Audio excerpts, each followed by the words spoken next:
மறுநாள் காலையில் அலுவலகம் வந்த அலர்மேல் மங்கை சூர்யாவின் அறையை பார்த்தாள். அங்கே அவன் மும்முரமாக வேலை செய்து கொண்டிருக்க, உன் கடமை உணர்ச்சிக்கு அளவே இல்லையாடா என சிரித்து கொண்டாள். அலுவலகத்துக்கு கிளம்பும் முன்னர் வினோத்தை அழைத்து பேச, அப்பொழுதுதான் தூங்கி எழுந்ததாக சொன்னான் அவன். அத்தோடு அவன் அன்று வேலைக்கு வர சற்று தாமதமாகும் என்றும் தெரிவித்திருந்தான். நேற்று அவர்கள் மாலுக்கு சென்று திரும்பியுடன் அலுவலகம் பணியில் ஏதோ ஒரு குளறுபடி நடந்திருந்தது. அதனால் வினோத்தை அழைத்து சூர்யா விஷயத்தை சொல்ல, சூர்யாவின் மேற்பார்வையில் வினோத் வீட்டில் இருந்தவாறே வேலை செய்தான். அப்பணி இன்று அதிகாலை 2 மணி வரையிலும் நீடித்தது. இங்கே அலுவலகத்தில் வந்து பார்த்தால் இந்த கடமை கண்ணாயிரம் பக்தி பலமாக அமர்ந்திருக்கிறான். அலுவலகத்தில் இன்னும் நிறைய பேர் வந்திருக்கவில்லை. இதுதான் சரியான தருணம் என எண்ணி சூர்யாவின் அறைக்குள் சென்றாள் அலர்மேல் மங்கை. கதவை தட்டிவிட்டு உள்ளே எட்டி பார்த்தவள், குட் மார்னிங் எஸ்பி என்றவாறே உள்ளே நுழைந்தாள். அவன் மேசையில் ஒரு சிறிய அட்டைப்பெட்டியை வைத்துவிட்டு, தேங்க்ஸ் எஸ்பி என்றான். ஜிகினாத்தால் கொண்டு சுற்றப்பட்டதால் அது பரிசு பொருள் என பிரிக்காமலேயே அவனுக்கு புரிந்தது. அதை கையில் எடுக்காமல், என்னது இது என்பதை போல் விழிகளில் கேள்வியை தேக்கி வைத்து பார்க்க, பிரிச்சு பாருங்க என்றாள் அவளுடன். நேத்து உங்க இடத்தில் யார் இருந்தாலும் அந்த உதவியை செஞ்சிருப்பேன். சோ என அந்த பரிசு பொருளை சுட்டி காட்டியவன், இதை எடுத்துட்டு போங்க என்றான். வெளியில் எங்கே பார்த்தாலும் பேசினாலும் அவளை ஒருமையில் அழைக்கும் சூர்யா அலுவலகத்தில் மட்டும் மரியாதையுடனே அவளை அழைக்கிறான். அவன் சொன்னதை கேட்டவள், என்னதான் எங்க பிளான் மலையில நனைஞ்ச பஞ்சு மிட்டாய் போல் உரு தெரியாமல் உருகி போயிருந்தாலும் தித்திப்பு குறையாம இருந்திருக்கும். நடுவுல வந்து அதை பிடுங்கி மண்டையில தட்டி விட்டுட்டு உதவி என அவனை முறைத்தாள். பின்ன அக்ஷய் நாடகமாடி ராதிகாவின் மனதில் எழுந்த சந்தேகத்தை பெட்ரோல் ஊற்றி எரித்து விட்டானே. இனி அடுத்த பிளான போட தன் மண்டையை உடைக்க வேண்டும் என அவளை கடுப்பில் இருக்க, இங்கே இவன் தன்னையே பாராட்டிக் கொள்கிறானாம். ராதிகாவிடம் ஏதாவது மாற்றம் தெரிகிறதா என தெரிந்து கொள்வதற்கு தான் அன்று காலையிலே வினோத்தை அழைத்தாள் அலர்மேல் மங்கை. பெருசா ஒன்னும் இங்க எரிமலை வெடிச்சு மாதிரி தெரியல என்றான் வினோத் தூக்க கலக்கத்தில். அதான் வெடிக்கவிருந்த எரிமலையை பார்த்து சூரியன் முறைத்து விட்டாரே என பொறுமை கொண்டாள். நேற்று மாலில் அனைவரும் கலைந்து சென்றதும் அக்ஷயிடம் சென்று என்ன நடந்தது என விசாரித்தாள் ராதிகா. அதற்கு ராதிகா அக்கடையினுள் செல்லும் பொழுது அவளை புகைப்படம் எடுத்ததற்குத்தான் அவர்கள் அப்படி பொங்கிவிட்டனர் என பொய் உரைத்தான். நம் காதல் விஷயம் இன்னும் யாருக்கும் தெரியாது. அதோடு உன் அண்ணன் வேற இங்க இருக்கார் என சொன்னியா, அதனால் உன்னை கூப்பிட்டு சொல்லவும் முடியல என பூசி மொழிகினான் அக்ஷய். அதை கேட்ட ராதிகாவும் அவனை நம்பிவிட்டாள். நல்லவேளை நீ எதுவும் சொல்லல. அவ என் மாமா பொண்ணு, அவளுக்கு எனக்கும் சுத்தமா ஆகாது என ராதிகா சொல்ல, நல்ல வேளை பிரச்சனை முடிந்தது என அக்ஷய் நிம்மதி அடைந்தான். காலையில் நடந்தவைகளை அசை போட்ட அலர்மேல் மங்கை சூர்யாவை முறைத்தவாறே, இது அதுக்கில்ல வேற என்றவள் அவனை பிரிக்குமாறு சொன்னாள். கொடுக்கிறது கிஃப்ட், அதுக்கு ஏன் இந்த ஜுராசிக் பார்க் லுக் என சூர்யா நினைத்தாலும் அந்த பரிசை பிரிக்க அவன் சற்றும் அக்கறை காட்டவில்லை. பொறுத்து பார்த்தவள், தீவில வர நெடுந்தொடர் மாதிரி இழுத்துக்கிட்டே போகக்கூடாது என அவளே மேலிருந்த பரிசு காகிதத்தை பிரித்தாள். கிஃப்டை பேக் பண்ணினவளே, அதையே பிரிக்கிறது உலகத்துல நான் ஒருத்தியாதான் இருப்பேன் என்ற முறைப்புடன். அது ஒரு கை கடிகாரம் அடங்கிய பெட்டி என்பதை வெளியில் இருந்த படம் சூர்யாவுக்கு உணர்த்த, கையில் வைத்திருந்த பேனாவை சுழற்றியவாறே, இதை இங்கிருந்து எடுத்துட்டு போங்க என்றான் சற்றே கராரான குரலில். சிலம்பாட்டம் ஆடுறதான் நினப்பு என பழித்து காட்டியவள், அட இருங்க பாஸ், அவனவன் லவ்வருக்காக ஏதேதோ செய்யறான், நான் இத கூட செய்யலனா எப்படி பாருங்க என அவன் முன்னால் நீட்டினாள். அன்று பெண் பார்க்க சென்ற பொழுது பிடிச்சிருக்கு என்ன சொன்னதோடு சரி. அதன் பிறகு இதுவரையில் அவளாக எதுவும் சொல்லவில்லை. அதனாலேயே அவள் மேல் ஏக கடுப்பில் இருந்தான் சூர்யா. பின்ன அவள் ஆடும் நாடகத்துக்கு அவனையும் அரவிந்தையும் கதாபாத்திரங்களாக ஆக்கிவிட்டாளே. ஆனால் இன்று லவ்வருக்காக என அலர்மேல் மங்கை சொன்னதும் நிஜம் பேசுகிறாளோ, மனம் சற்றே இலகி போனது என சூர்யா அவள் தன் முன் நீட்டி கொண்டிருந்த பரிசு பெட்டியையே பார்த்திருந்தான். சூர்யா அட்டை பெட்டியின் மேலுள்ள படத்தை காட்டி, இந்த வாட்ச் அழகா இருக்குல்ல என அவனிடம் கேட்க, அவனுக்கும் அது அழகாக இருப்பதாகவே தோன்றியது. ஆனாலும் அதை பார்வையில் கூட அவன் வெளிப்படுத்தவில்லை.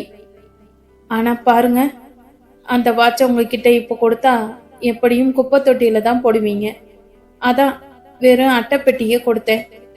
நீங்க எனக்கு சொந்தமான வருங்காலத்துல இப்படி ஒரு கிஃப்ட் கொடுப்பேன், சோ மிஸ் பண்ணிடாதீங்க என்றாள் இடது கண்ணை சிமிட்டி.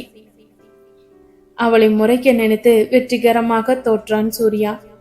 அவள் செய்கையை நினைத்து முதலாக இதழ்களுக்கிடையில் சிரிப்பு கூட எட்டி பார்த்தது அவனுக்கு.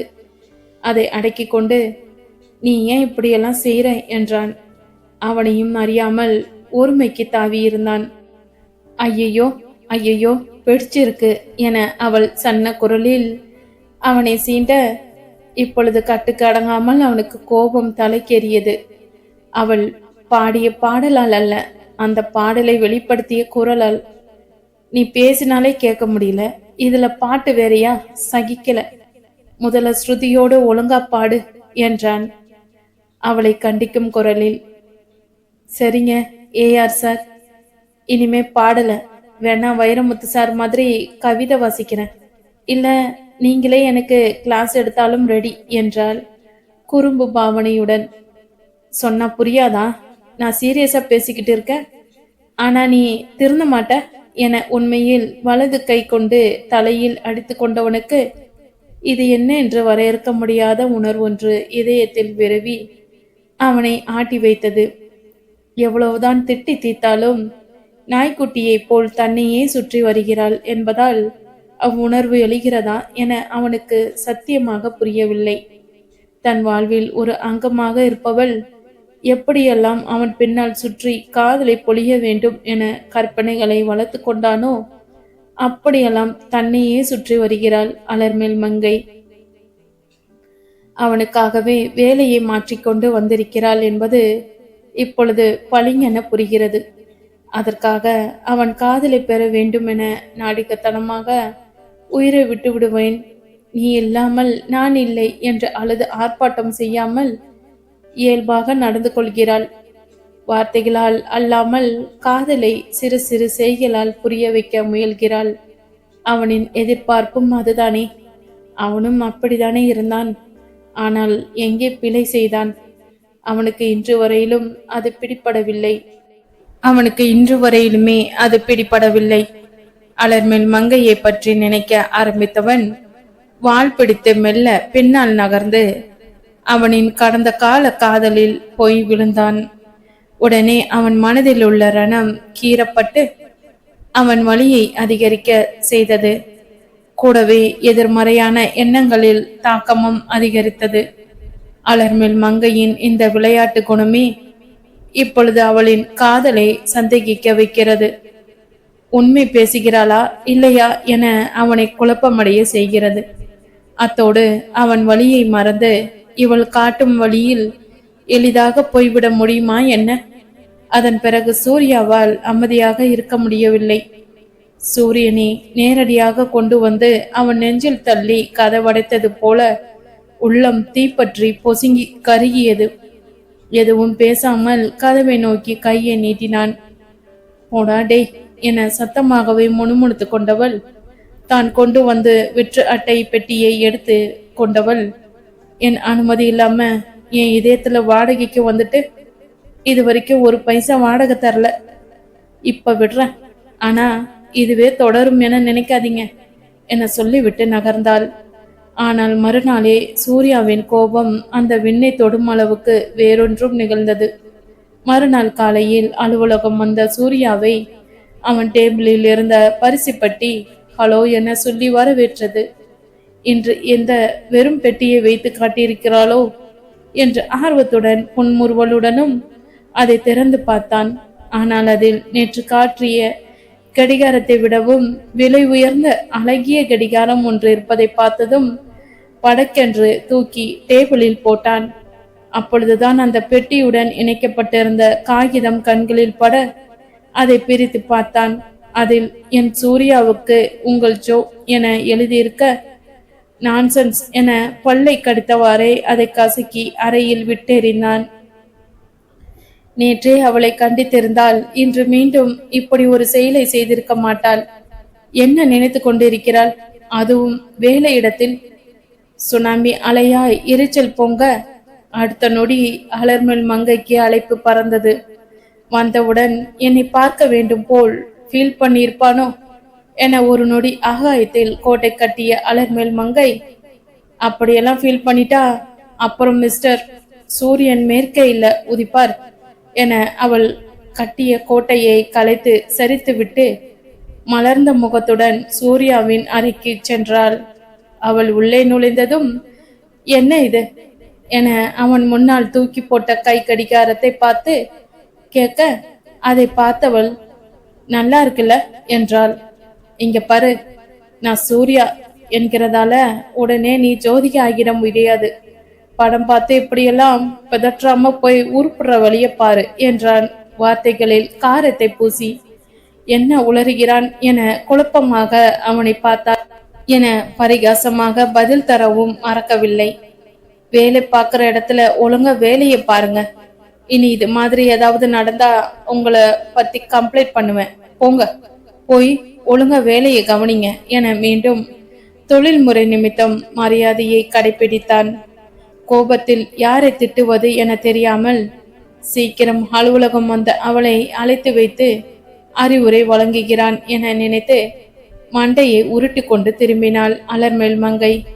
இதற்கெல்லாம் நீ கட்டாயம் ஃபீல் பண்ணுவடா என முறைத்தவாறே அங்கிருந்து வெளியேற, இதையும் எடுத்துட்டு போங்க என கை கடிகாரத்தை நீட்டினான். ஜென்ஸ் வாட்ச் நான் கட்டுறதில்ல என அவள் சொல்ல, அது உங்க பாடு, என்னமோ பண்ணிக்கோங்க, இனிமேல் இப்படி கிஃப்ட் அனுப்புறத விடுங்க என அவன் சிடுசிடுத்தான். படக்கன்று திரும்பியவளின் காலில் அவன் கசக்கி வீசிய காகிதம் தட்டுப்பட குனிந்து அதை கையில் எடுத்தாள். பின்னர் குடுகுடுவென்று அவன் மேசையில் அருகே வந்து அந்த கடிகாரத்தை வாங்கி பார்த்தவள், எஸ்பி இதன் அனுப்பினேனா?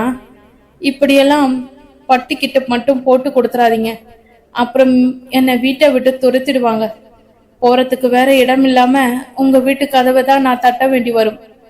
நான் பாக்கெட் மணி வாங்குறதுக்கே நாயா நாக்க தொங்க போட்டுட்டு பின்னாடி அலையணும். இதுல உங்களுக்கு இப்படி காஸ்ட்லி கிஃப்ட் எல்லாம் எங்கே என்றாள். அவள் சொல்வதில் 100% உண்மை இருப்பதை அவள் விழிகளும் பேச்சிலும் கண்டான் சூர்யா. ஏனெனில் ஆரம்பத்தில் பெண் பார்ப்பதற்கு முன்னரே அவளை பற்றி அரவிந்திடம் சொல்கையில் அவன் அன்னை கங்கா பொறுப்பா இருக்கிற அம்மா, சிக்கனத்தை கத்து கொடுத்திருப்பாங்க என மெச்சிக்கொண்டார். அது இவன் காதிலும் விழுந்ததே. ஓரளவுக்கு நன்றாக சம்பாதிப்பவள், தனக்கென வங்கி கணக்கு வைத்திருப்பவள், அன்னையிடம் பாக்கெட் மணி வாங்குகிறாள் என்றால் அவள் மிகவுமே பொறுப்புள்ளவளாகவும் இருக்க வேண்டும்.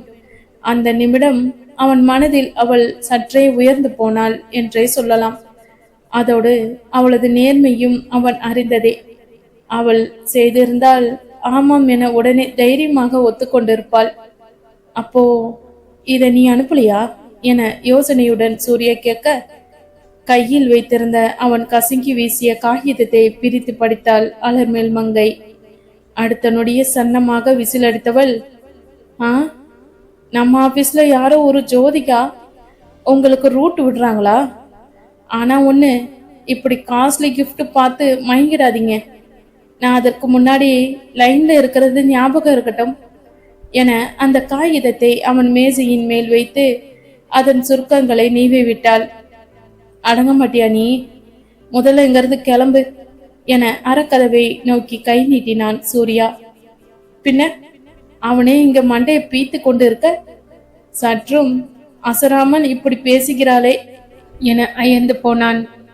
அவனையும் மறந்து அவளை ஒருமையிலும் பன்மையிலும் அவன் விழிக்க அவன் குழப்பத்தில் விழிக்கிறான் என்பதை அவள் புரிந்து கொண்டாள். அதனால் மறுத்து பேசாமல் அவள் வெளியேற அவளையே பார்த்திருந்தவனின் மனம் மீண்டும் இனிமையின் திசை நோக்கி எட்டுக்கள் வைக்க ஆரம்பித்தது. ஆனால் அதன் சுவையை ருசிக்க விடாமல் கடந்த கால கசடுகள் முட்டுக்கட்டையாக தலை உயர்த்தி நிற்க அவனும் அசைவில்லாமல் தேங்கி நின்றான். அன்று மாலை வேலை முடிந்து வீடு கிளம்பிய சூர்யாவுக்கு அந்த பரிசை யார் அனுப்பியிருப்பார்கள் என்ற சிந்தனையே ஆட்கொண்டிருந்தது. இது என்ன புது பிரச்சனை என அந்த ஞாபகத்திலே வீடு வந்து சேர்ந்த சூர்யாவை, என்னடா யோசனை பலமா இருக்கு என வரவேற்பறையில் அமர்ந்து தொலைக்காட்சி பார்த்து கொண்டிருந்த அரவிந்த் எதிர்கொண்டான். சுற்றும் முற்றும் பார்த்துவிட்டு அன்னை அங்கே இல்லை என உறுதிப்படுத்தி கொண்ட சூர்யா, டார்ச்சர் பண்றாடா அரவிந்த், கோவப்பட்டு திட்டவும் முடியல என ஆரம்பித்து அலர்மேல் மங்கையின் செயல்களை பற்றி விவரித்தான். சூர்யாவுக்கு அன்று வந்த பரிசை பற்றி அரவிந்திடம் சொல்லக்கூட முடியவில்லை. ஏற்கனவே இந்த அலர்மேல் மங்கையின் பிரச்சனை, இதில் அதையும் சேர்த்து சொன்னால் அரவிந்த் அவனை கிண்டல் அடித்தே ஒரு வழி ஆக்கிவிடுவான். சூர்யா இதற்கு ஒரே தீர்வுதான் இருக்கு என்ற அரவிந்தை அவன் ஆர்வமாக பார்க்க, அவளை பதிலுக்கு நீ டார்ச்சர் பண்ணணும், இல்லையா அதற்கு அவளை நீ கல்யாணம் பண்ணிக்கிட்டு பழி வாங்கு.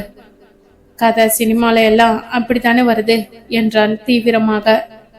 அடே, அவளுக்கு டார்ச்சர் கொடுக்கறதுக்கு நான் முதல்ல அதை ஹோல்சேல்ல வாங்கணுமா? லூசு மாதிரி பேசாத என அவனை எரிச்சலுடன் பார்த்தான் சூர்யா. அப்போ உன் கடந்த காலத்தை சொல்லிடு, அலறிட்டு கிளம்பிடுவான் என மற்றொரு ஆலோசனை வழங்கினான் அரவிந்த்.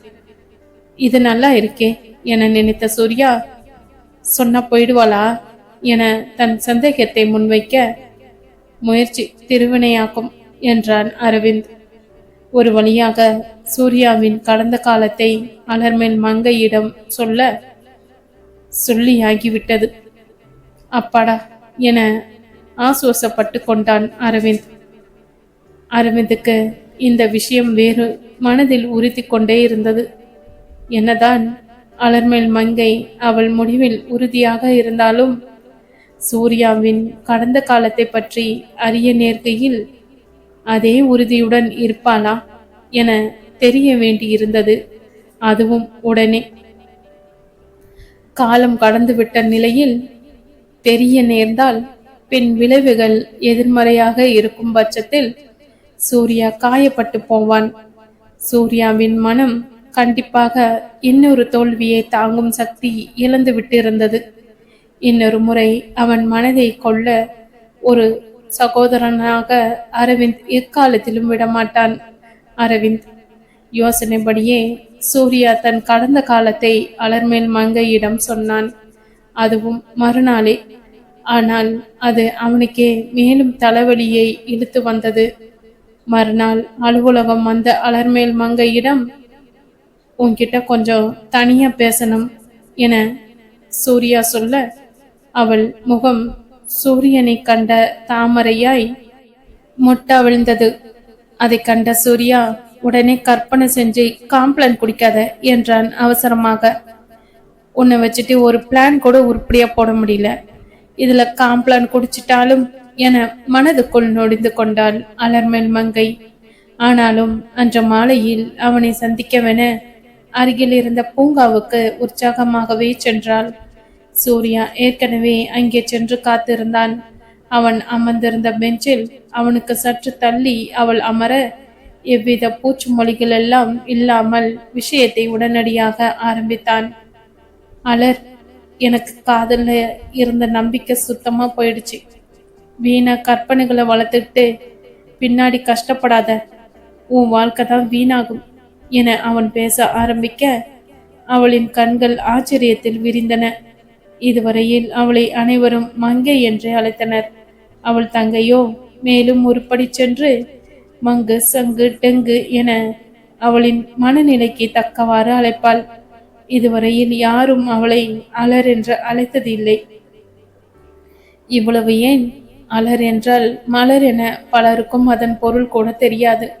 சூர்யாவுக்கு இதுவரையில் அவளுக்கு ஒரு பெயர் இருக்கிறது என்பது கூட நினைவில் இல்லை. அப்படிப்பட்டவன் இன்று அவளை அலர் என அழைத்ததும் அவளுக்கு உற்சாகம் கரை புரண்டு ஓடியது. ஒரு பொண்ணு தொடர்ந்து வந்து பேசி சிரிச்சு பிடிச்சிருக்குன்னு சொன்னா எந்த ஒரு ஆணுக்கும் கர்வமா இருக்கும். அப்படியே குற்றால அருவியோட சாரல் மாதிரி லாலான்னு சந்தோஷம் பொங்கி வழியும். எனக்கும் அப்படிதான் இருக்கு. ஆனா இது சத்தியமா காதல் இல்ல, ஒருவித ஈர்ப்பு. பொங்குற சந்தோஷம் நிரந்தரம் இல்ல. கட்டுடையும் நீர்க்குமளி போல் மெதுவா காற்று வீசினாலும் உடைஞ்சிடும். நிரந்தரமான ஒரு பாதிப்பை நீ என் மனசுல ஏற்படுத்தவும் முடியாது. எனக்கே என் வாழ்க்கையில் என்ன செய்யணும் என தெரியவில்லை. அதனால் இதையெல்லாம் விட்டுட்டு போய் உருப்படியா உன் வாழ்க்கையை பாரு என நேற்றிலிருந்து யோசித்து வார்த்தைகளை பொறுக்கி மனப்பாடம் செய்ததே நிதானமாக அவளிடம் சொன்னான் சூர்யா. எதுவும் பேசாமல் ஆழ்ந்த சிந்தனையுடன் அலர்மேல் மங்கை புல்தரையில் வெறித்து கொண்டிருக்க யோசிக்க ஆரம்பிச்சிட்டா. தேங்க்ஸ் அரவிந்த் என சகோதரனுக்கு மானசீகமாக நன்றி தெரிவித்துவிட்டு மேலும் தொடர்ந்தான் சூர்யா. ஏற்கனவே ஒருத்தி என் மனசுல ஃபுட்பால் மாதிரி உதச்சி ஆடிட்டான். அதனால் என் இதயத்தை தர நிலையிலேயும் இல்லை. இனி அதை யாரையும் நம்பி தரதாவும் இல்லை என்ற சூர்யா தன் காதல் கதையை சொல்ல துவங்கினான். அரவிந்துக்கு இயற்கையிலே கணினி துறையில் ஆர்வம். அதனால் பள்ளி இறுதி படிப்பிலேயே அத்துறையை தேர்ந்தெடுத்து கொண்டான். அதில் வெற்றியும் கண்டான். ஆனால் சூர்யா அப்படியல்ல. ஓரளவுக்கு படிப்பவன் என்றாலும் அவனின் நாட்டம் முழுவதும் இசைத்துறையில். அதில் திறமையும் பொங்கி வழிந்தது. ஒரு சிலர் பிறக்கும் போதே சிலவற்றில் குறிப்பிட்டு சொல்லும்படியாக ஆற்றல் பெற்றிருப்பார்கள். அத்தகைய வல்லமையை பெற்றவன்தான் சூர்யா. சிறு வயதிலிருந்தே கேட்கும் பாடல்களை எல்லாம் அச்சரம் பிசக்காமல் பாடுவான் சூர்யா. இத்தனைக்கும் முறையாக அவன் எதையும் கற்கவில்லை. அவன் குரலில் இருந்த இனிமை கேட்பவர்களை கண்டிப்பாக அவன் பக்கம் மயக்கி சாய்த்துவிடும். ஆகவே பள்ளி நாட்களில் ஏதாவது நிகழ்ச்சி நடந்தால் கூப்பிடு சூர்யாவை என அவன் ஆசிரியர்கள் அவனை கண்டிப்பாக பாட வைத்து விடுவார்கள். அப்படி ஆரம்பித்தது அவனது இசை பயணம். வகுப்புகளுக்கு செல்லவில்லை என்றாலும் இன்றைய காலகட்டத்தில் எதையும் வீட்டில் இருந்து கொண்டே கற்கலாமே. அப்படி ஆரம்பத்தில் இணையதளங்களில் இருந்து இசையை கற்க ஆரம்பித்தான். கூடுதலாக சூர்யாவுக்கு கிட்டார் வாசிக்க வேண்டும் என்ற ஆர்வம் அவன் 10வது படிக்கையில் வெகுவாக தலை தூக்கியது. ஓரளவுக்கு இணையதளங்களில் படித்து தெரிந்தும் கொண்டான். ஆனால் கிட்டார் இல்லாமல் அவன் எவ்வாறு பயிற்சி பெறுவது? ஆகவே பள்ளி விடுமுறைகளில் இசை வகுப்புகளில் சேர்ந்துவிட சொல்லி வீட்டில் சூர்யா கேட்க, அவர்களோ அரவிந்தை சேர்த்து விட்டதைப் போல் கணினி வகுப்பில் சேர்த்து விட்டனர். இசையின் மேல் அவன் கொண்ட பிரியத்தை அவன் வீட்டினர் சற்றும் ஆதரிக்கவில்லை. நன்றாக பாட்டை கேள், வீட்டில் எவ்வளவு வேணும்னாலும் பாடிக்கொள், அதற்கு மேல் எதையும் செய்ய நினைக்காதே என திட்டவட்டமாக மறுத்துவிட்டனர். அவர்களை சொல்லியும் குற்றமில்லை. சாதாரண மத்திய தர குடும்பத்தை சேர்ந்தவர்களால் இசைத்துறையில் என்ன சாதிக்க முடியும் என்ற பயமே முன்னின்று அவர்களை அச்சுறுத்தியது. வங்கியில் மேலாளராக இருக்கும் அவன் தந்தை நடராஜனுக்கு கிடைக்கும் ஊதியத்தில் வீட்டுக்கடன், வாகன கடன், 2 மகன்களின் படிப்பு செலவு என அதற்கு மேல் அவர்களால் எதுவும் செய்ய முடியாது. நன்கு படித்து வேலையில் சேர்ந்தால் அவர்கள் வாழ்வு நிம்மதியாக போகும் என சராசரி பெற்றோர்களின் நினைப்பை போல் அவர்களிடத்திலும் அச்செறி வித பிழைகளுமின்றி அப்படியே தேங்கி கிடந்தது.